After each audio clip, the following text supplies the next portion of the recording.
محمد علی منگول اہل اسلام کے دلائل قاہرہ براہین ساطعہ سے بے خبر، جاہل یا جانتے بوجھتے نظر انداز کرتے ہوئے روافض کا مقدمہ پیش کرتے، انہی کی بولی بولتا ہوا نظر آتا ہے۔ روایت سندن ثابت بھی نہیں اور متن میں یہ بات بھی نہیں کہ جنگ جمل کی وجہ سے یہ بات کہی تھی، لیکن مرزا ان باتوں کا دلیل سے جواب دینے کی بجائے بار بار یہی روایت پیش کر دیتا ہے۔ کیونکہ قرآن میں حکم ہے نبی کی بیویوں گھروں میں ٹھہری رہو، تو حضرت عائشہ کو اس بات کا غم تھا کہ مجھے یہ نہیں کرنا چاہیے تھا۔ یہ اللہ کے نیک بندوں کی نشانی ہوتی ہے، اللہ تعالیٰ انہیں مرنے سے پہلے توفیق دے دیتا ہے توبہ کی۔ روافض کی تقلید میں مرزا کا ام المؤمنین صدیقہ کائنات عائشہ صدیقہ رضی اللہ تعالی عنہ سلام اللہ علیہا پر سورۃ الاحزاب کی آیت 33 فٹ کرنا باطل اور سخت گستاخی ہے۔ عقل و ویلی پارٹی اگر یہ جنگ اللہ ورسز ہوتی تو پھر اللہ کے مقابلے میں آ کر مرنے والے جنتی کیسے ہوتے؟ یہ خود سیدنا علی کا فہم ہے، یہ فہم سلف تمہیں کیوں ہضم نہیں ہوتا؟ السلام علیکم ورحمۃ اللہ وبرکاتہ۔ ان الحمد للہ نحمده ونستعینه ونستغفره ونعوذ باللہ من شرور انفسنا ومن سیئات اعمالنا من يهده الله فلا مضل له ومن يضلل فلا هادي له أشهد أن لا إله إلا الله وحده لا شريك له وأشهد أن محمدا عبده ورسوله أما بعد۔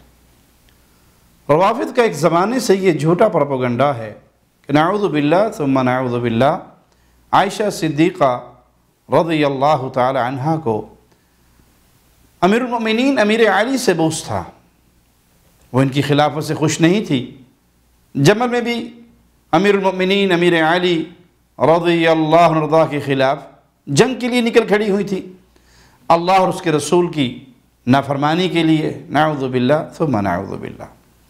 اور اپنی ایسی ہی باتوں کو سچ ثابت کرنے کے چکر میں روافض تاریخ کے من گھڑت افسانے، کتب حدیث میں سے ضعیف غیر ثابت شدہ روایات اور ساتھ ساتھ بعض صحیح روایات کو غلط رنگ دے کر من مانے نتائج نکالتے چلے آ رہے ہیں، اور اسی کو ثابت کرنے کے لیے وہ اس بارے میں مروی غیر ثابت روایات سے ندامت، افسوس، توبہ، رجوع کی روایات بھی پیش کرتے چلے آتے ہیں، اور اہل اسلام بھی ہمیشہ سے ان کے مکر و فریب کا جواب دیتے چلے آ رہے ہیں، لیکن نام نہاد علمی کتابی اور حقیقت میں غیر علمی غیر کتابی جھالوی بابی تقیہ باز رافضی مرزا انجینئر محمد علی منگول اہل اسلام کے دلائل قاہرہ براہین ساطعہ سے بے خبر، جاہل یا جانتے بوجھتے نظر انداز کرتے ہوئے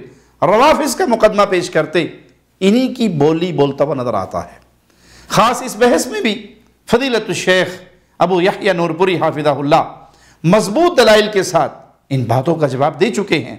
فروری 2019 سے شیخ کا ایک بیان یوٹیوب پر موجود ہے جس کا عنوان ہے کہ عائشہ رضی اللہ تعالی عنہ نے قصاص عثمان کے مطالبے سے توبہ کی۔ اس حوالے سے اور بھی بیان ہیں، لیکن مرزا ان کا جواب دیے بغیر ہی اپنی باتیں دہرائی جا رہا ہے، لیکن جھوٹ بول بول کر ہم پہ الزام لگاتا ہے کہ ہم وہی پرانی باتیں دہرا رہے ہیں۔ یہ ہے مرزا کا غیر علمی غیر کتابی حقیقت و حیثیت۔ ہمارے خلاف اپنے بیان کی 49ویں منٹ پر اس نے سیدہ عائشہ رضی اللہ تعالی عنہا کی توبہ اور رجوع کا ذکر کرتے ہوئے کیا کہا، ذرا سنیے۔ اور پھر حضرت علی نے انہیں رخصت کیا ماما بن ابی بکر کے ساتھ، ان کے بھائی کے ساتھ، عزت کے ساتھ گھر تک پہنچایا اور کہا تو آج بھی میری ماں ہے، لیکن یہ جو کچھ ہوا وہ پھر پوری زندگی روتی تھی۔ صحیح بخاری میں مجھے میری سوکروں کے ساتھ دفن کرنا، جو کچھ میں نے حضور کے بعد جو کچھ معاملہ ہوا میں نہیں چاہتی کہ رسول اللہ اور ابو بکر اور عمر کے ایسے لوگ میری تعریف کریں۔ مصنف ابن ابی شیبہ میں موجود ہے، باقاعدہ سلسلہ حدیث صحیحہ کے اندر شیخ البانی نے یہ ساری حدیثیں جمع کر کے ذکر کیا ہے کہ حضرت عائشہ روتی اس وجہ سے تھی اور وہ کہتی تھی مجھے سوکروں کے ساتھ دفن کرنا جنگ جمل کی وجہ سے۔ کیا سیدہ عائشہ رضی اللہ تعالی عنہا کا رونا اسی جنگ جمل کی وجہ سے تھا؟ کیا دلائل سے یہ بات ثابت ہے؟ حقیقت تو یہی ہے کہ ایسا ثابت نہیں۔ آپ شاید یہ سمجھے کہ ہم مرزا منگول کی مخالفت میں ایسا کہہ رہے ہیں، یا مرزا منگول یہ تاثر دے کہ جی میری دشمنی میں حقائق کا انکار کر رہے ہیں، جیسے کہ اس کی بد عادت ہے کہ وہ ہمیشہ ہی کریڈٹ لینے کے چکر میں پڑا رہتا ہے۔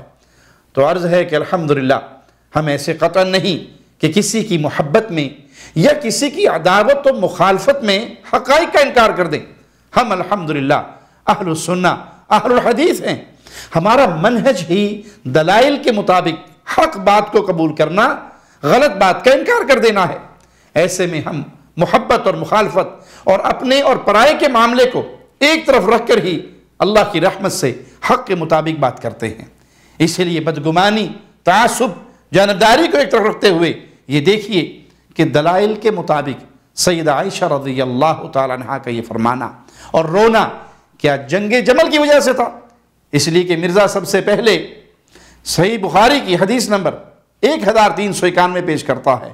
مرزا کا ہی لگایا ہوا اسکین دیکھ لیں اور غور سے پڑھیں، اس میں جنگ جمل کی طرف کوئی اشارہ بھی ہے؟ غور کریں، اس میں تو روبہ کی بجائے بقیع میں دفنانے کی وجہ یہ بتائی کہ میں نہیں چاہتی کہ ان حضرات کی وجہ سے میری بھی تعریف کی جائے، لا ازکا بہی ابداً۔ اور یہ سیدہ کی عاجزی اور انکساری تھی۔ بے شک اللہ کے نیک بندے اللہ کی رضا کے لیے اس کے خوف سے ہمیشہ عاجزی اور انکساری اختیار کیے رہتے ہیں، اور اللہ سبحانہ وتعالی انہیں مزید رفعت اور بلند درجات عطا فرماتا ہے۔ مختصر اس روایت میں جنگ جمل والی بات تو ہے ہی نہیں۔ مرزا منگول نے اپنا باطل مقصد پورا کرنے کے لیے یہ روایت پیش کر دی اور اس کے اندھے مقلد خوش ہوئے کہ مرزے کی ساری باتیں بخاری و مسلم سے ثابت ہیں۔ اب آئیے مرزے کی طرف سے پیش کی ہوئی دوسری روایت کی طرف۔ مصنف ابن ابی شیبہ حدیث نمبر 38927، مرزا کا ہی لگایا ہوا اسکین اپنے سامنے رکھیں۔ اس میں یہ بات ہے کہ وفات سے پہلے سیدہ عائشہ رضی اللہ تعالی عنہا نے فرمایا مجھے ازواج مطہرات کے ساتھ دفنانا، فَإِنِّي كُنْتُ أَحْدَثْتُ بَعْدَهُ حَدَثًا، میں نے آپ صلی اللہ علیہ وسلم کے بعد ایک کام کیا۔ روایت تو بس اتنی ہی ہے، لیکن مترجم نے بریکٹ کے اندر قتال کے لیے خروج کیا، یہ لفظ کا اضافہ کر دیا، اور یہ لفظ اصل روایت میں نہیں ہے۔ پھر اس روایت کی سند بھی ثابت نہیں، ضعیف ہے، کیونکہ سند میں اسماعیل راوی ہیں۔ یہ اسماعیل بن ابی خالد راوی مدلس ہے، آپ سند دیکھ لیں، یہ عن سے روایت کر رہے ہیں، اور مدلس کا عن سے روایت کرنا تدلیس ہے۔ مرزا بھی یہ مانتا ہے کہ ایسی روایت ضعیف ہوتی ہیں۔ تو مدلس کی آن والی روایت بخاری اور مسلم کے علاوہ جس کتاب میں بھی ہوگی، سما کی تصریح کے بغیر وہ ضعیف تصور کی جائے گی۔ رہا اس کے مدلس ہونے کا ثبوت تو شیخ زبیر علی زئی رحمہ اللہ کی الفتح المبین صفحہ 52 دیکھ لیں۔ بہت سے محدثین نے اسماعیل بن ابی خالد رحمہ اللہ کو مدلس قرار دیا۔ الغرض روایت سندن ثابت بھی نہیں، اور متن میں یہ بات بھی نہیں کہ جنگ جمل کی وجہ سے یہ بات کہی تھی، لیکن مرزا ان باتوں کا دلیل سے جواب دینے کی بجائے بار بار یہی روایت پیش کر دیتا ہے، اور اپنے ردی پیپر 5B میں بھی اسے نہیں نکالتا۔ ضدی بونگا مرزا منگول۔ مرزا نے آگے الصحیحہ کے مترجم نسخے سے 4 اسکین لگائیں، ان میں سے بھی پہلا اسکین غور سے دیکھیں، ہاؤ اب کے کتوں والی روایت ہے جس کی حقیقت ہم پہلے بیان کر چکے ہیں، اس میں بھی یہ بات نہیں۔ دوسرے اسکین میں بھی دفن والی کوئی بات نہیں، اور تیسرے اسکین میں بھی بقیع میں دفنانے کی وصیت کی وجہ بیان نہیں ہوئی۔ چوتھے اسکین میں وہی قیس والی روایت ہے جس کی سند میں اسماعیل بن ابی خالد رحمہ اللہ مدلس ہے، اور روایت عن سے ہے۔ پھر آگے جو مترجم نے لکھا، میں قیس کہتا ہوں سیدہ عائشہ کی مراد جنگ جمل والا واقعہ تھا، اصل روایت مصنف ابن ابی شیبہ میں ہے، دوبارہ دیکھ لیں 38927۔ یہ الصحیحہ میں علامہ البانی رحمہ اللہ کا فہم ہے، مترجم نے قیس کا قول سمجھ لیا۔ جب یہ بات کسی دلیل سے ثابت نہیں تو علامہ البانی رحمہ اللہ کا فہم حجت نہیں۔ اس ساری تفصیل سے آپ بآسانی سمجھ سکتے ہیں کہ صحیح اور ضعیف روایات پیش کر کے مرزا نے یہ جھوٹ بولا، بلکہ سالوں سے بولتا چلا آ رہا ہے کہ جنگ جمل میں شرکت کی وجہ سے وہ ساری زندگی روتی رہی۔ اپنے اس جھوٹ کو سچ ثابت کرنے کے لیے اس کے پاس کوئی دلیل نہیں، لیکن بڑے مرزا قادیانی کی طرح چھوٹا مرزا بھی ضدی ہے اور اپنے جھوٹ پہ اڑا ہوا ہے، اور یہ بھی واضح ہے کہ یہ علمی کتابی نہیں بلکہ ضدی تقلیدی جھالوی باب بھی ہے، وگرنہ علماء کرام اس غلطی کی بارہا نشاندہی کر چکے ہیں۔ لیکن یہ ان کے دلائل کی طرف نظر نہیں ڈالتا اور نہ ہی اپنی بکواسات سے رجوع اور توبہ کرتا ہے، بلکہ اپنی انہی مردود باتوں کی جو گالی اور تکرار کرتا رہتا ہے۔ اب مزید سنیے مرزا کیا کہتا ہے۔ کیونکہ قرآن میں حکم ہے نبی کی بیویوں گھروں میں ٹھہری رہو، تو حضرت عائشہ کو اس بات کا غم تھا کہ مجھے یہ نہیں کرنا چاہیے تھا۔ یہ اللہ کے نیک بندوں کی نشانی ہوتی ہے، اللہ تعالیٰ انہیں مرنے سے پہلے توفیق دے دیتا ہے توبہ کی۔ روافض کی تقلید میں مرزے کا ام المؤمنین صدیقہ کائنات عائشہ صدیقہ رضی اللہ تعالی عنہا سلام اللہ علیہا پر سورۃ الاحزاب کی آیت 33 فٹ کرنا باطل اور سخت گستاخی ہے۔ یہ جو اللہ تعالیٰ نے فرمایا وَقَرْنَ فِي بُيُوتِكُنَّ وَلَا تَبَرَّجْنَ تَبَرُّجَ الْجَاهِلِيَّةِ الْأُولَى، اور اپنے گھروں میں ٹھہری رہو اور پہلی جاہلیت کی زینت ظاہر کرنے کی طرح زینت ظاہر نہ کرو۔ اس آیت کریمہ کا یہ مفہوم قطعاً نہیں کہ ازواج مطہرات یا دیگر مومن خواتین ضروری اور شرعی کاموں کے لیے بھی گھروں سے باہر نہیں نکل سکتی۔ صحیح بخاری حدیث نمبر 4795 سیدہ عائشہ رضی اللہ تعالی عنہا سے روایت ہے کہ ام المؤمنین سیدہ سودا رضی اللہ تعالی عنہا پردے کا حکم نازل ہونے کے بعد اپنی ضرورت کے لیے گھر سے باہر نکلی۔ وہ بھاری بھرکم خاتون تھی، جو انہیں پہچانتا تھا وہ پردے میں بھی یہ ان سے مخفی نہ رہ سکتی تھی، مطلب پہچان لی جاتی تھی کہ یہ ام المؤمنین سیدہ سودا ہیں۔ راستے میں امیر المؤمنین سیدنا عمر نے انہیں دیکھا تو فرمایا اے سودا، اللہ کی قسم آپ ہم سے خود کو چھپا نہیں سکتی، دیکھیں آپ کیسے باہر نکلتی ہیں۔ سیدہ سودا یہ سن کر الٹے پیر واپس چلی آئیں، جبکہ رسول اللہ صلی اللہ علیہ وسلم اس وقت میرے گھر رات کا کھانا کھا رہے تھے۔ سیدہ سودا نے داخل ہوتے ہی سارا معاملہ بیان فرمایا۔ اسی وقت آپ صلی اللہ علیہ وسلم پر وحی کا نزول ہوا اور آپ صلی اللہ علیہ وسلم نے فرمایا اِنَّهُ قَدْ أُذِنَ لَكُنَّ أَن تَخْرُجْنَ لِحَاجَتِكُنْ، بے شک تمہیں اپنی ضروریات کے لیے باہر نکلنے کی اجازت دے دی گئی۔ امی عائشہ صدیقہ سلام اللہ علیہا جنگ جمل میں اپنے سگے بھانجے عبداللہ بن زبیر رضی اللہ عنہ کے ساتھ تھی۔ یہ سفر محرم کے بغیر نہیں تھا کہ خواتین محرم کے بغیر سفر کریں تو ان کے لیے حرام ہے۔ اس پر تبرج جاہلیت والی آیت فٹ کرنا مرزے منگول کا باطل طرز عمل اور سیدہ کائنات کے ساتھ دشمنی ہے۔ آگے سنیے مرزا کیا کہتا ہے۔ اہمی تو نہیں، عمار ابن یاسر نے فرما دیا تھا صحیح بخاری میں کہ اے لوگو، عائشہ بصرہ سے روانہ ہو چکی ہیں، وہ دنیا اور آخرت میں تمہارے نبی کی بیوی ہیں، مرتبہ نہیں کم ہونے دیا، لیکن اللہ تمہیں آزمائے گا کہ تم اللہ کی اطاعت کرتے ہو یا عائشہ کی اطاعت کرتے ہو، کیونکہ علی کی اطاعت اللہ کی اطاعت ہے، اطیعوا اللہ و اطیعوا الرسول و اولی الامر منکم۔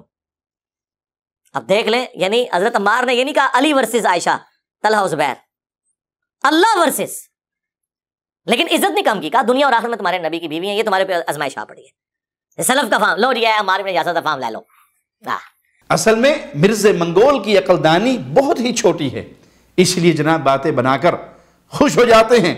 سیدنا عمار رضی اللہ عنہ وارضاہ نے بے شک یہ ضرور فرمایا تھا کہ تم اللہ کی اطاعت کرتے ہو یا سیدہ عائشہ رضی اللہ تعالی عنہ کی، کیونکہ امیر کی اطاعت اللہ ہی کی اطاعت ہے، لیکن یہ نہیں فرمایا تھا اللہ ورسز، کیونکہ جو اللہ ورسز آ جائے، اللہ کے مقابلے میں آ جائے، پھر وہ قابل احترام کیسے رہ سکتا ہے۔ علی رضی اللہ عنہ کے مقابلے میں آنے کے باوجود بھی مقام و مرتبہ کا برقرار رہنے کی بات یہ ثابت ہے، اور یہی اہل اسلام کا موقف ہے، اور روافض کے یہ خلاف ہے نا کہ ہمارے سیدہ کا مقام برقرار رہا، سیدہ کی عزت برقرار رہی۔